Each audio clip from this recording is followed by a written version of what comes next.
I mean, even going back to what you were asking about the big four consultancies, I think part of our appeal is that we're not from the business world. We didn't start there and go this way. And I think about this a lot because I work with a business consultant on my business, and my favorite part of working with him is he doesn't care about creativity. He wants to know everything I talk about. He'll say, "But are you making money?" And that's like I need that for me, but I feel like the businesses also needs people like Natalia and I to come in who look at what the issues they're going through that aren't in all of that.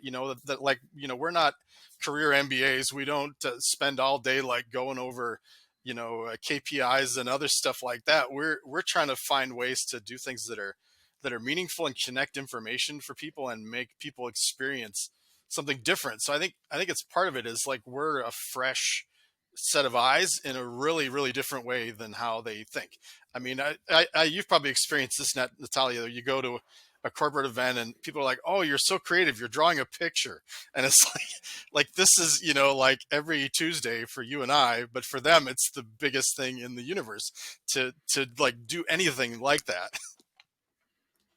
Yeah, and I think there's something also once we get to work with them in a meaningful way, and I always have to say that because there's always these comments, well, we have an in-house design team, and we're like, that's great. Do not hire me for what they do. They are great at what they do. We do something different. We want to partner up and help you with the big problems.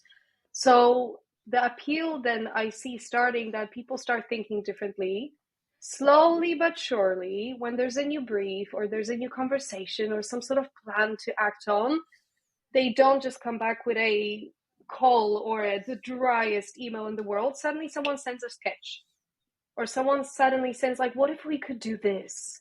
And I'm like, ooh, dots are connecting, something's happening.